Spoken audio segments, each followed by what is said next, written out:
money. For some, it's freedom. For others, it's stress. But what if there were a simple way to understand how to manage it? No complex spreadsheets. No fancy jargon. Just one simple rule that helps you take control. That's exactly what the 50/30/20 rule does. And today we're going to break it down so that you can use it starting today.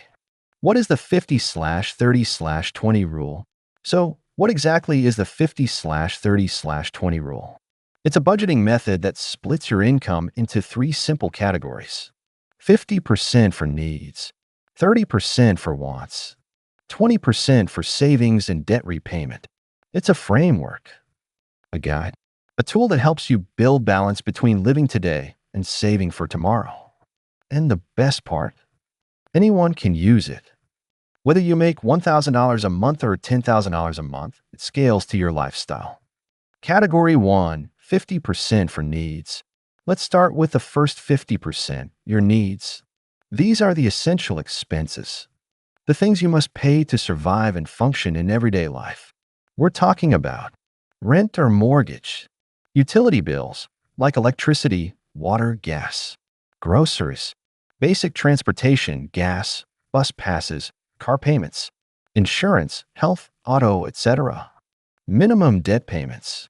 If your needs are taking up more than 50% of your income, don't panic, but it might be a sign that your housing or lifestyle is outpacing your earnings, and that's something to work on gradually. Category 2, 30% for wants. Next up, the 30%, your wants. This is where people often get confused. What counts as a want? Here's a quick test. If you could live without it, it's a want. Examples: dining out or ordering takeout, streaming services like Netflix or Spotify, shopping for clothes you don't need, gym memberships, subscriptions, travel and vacations, upgraded tech and gadgets. The 30% category allows you to enjoy life, but within limits. It's not about cutting out everything fun. It's about spending with intention. If you find your wants are eating up more than 30%, you might want to look for areas to trim so your budget stays balanced. Category 3, 20% for savings and debt. Now let's talk about the most powerful category, the 20% for savings and debt repayment. This is where your financial growth and freedom come from. Here's what goes into this category: emergency fund contributions, retirement savings like IRAs or 401ks, investing, extra payments toward debt beyond the minimum, saving for big goals like a house, car, or college. If you're carrying high-interest debt, such as credit cards, start by tackling that aggressively.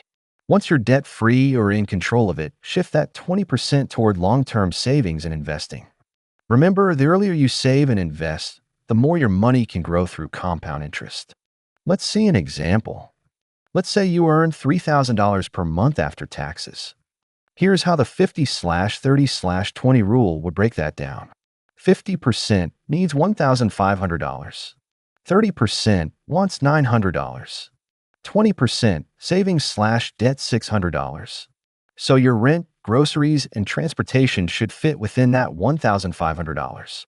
Fun stuff like movies, takeout, or that weekend getaway. That's your $900. And finally, $600 should go towards savings or paying off debt. See how simple that is? Why it works? The magic of the 50/30/20 rule is in its simplicity. It doesn't require fancy apps or spreadsheets. You don't need to track every single dollar. You just need to understand the three buckets and stick to the percentages.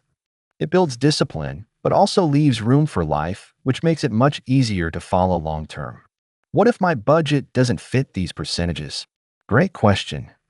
The 50/30/20 rule is a starting point, not a strict law. If you live in an expensive city, maybe your needs take up 60% and you can only save 10%. That's okay. Adjust where you can.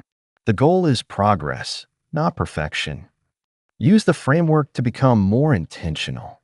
Over time, as your income grows or expenses shrink, you can aim closer to the 50/30/20 split.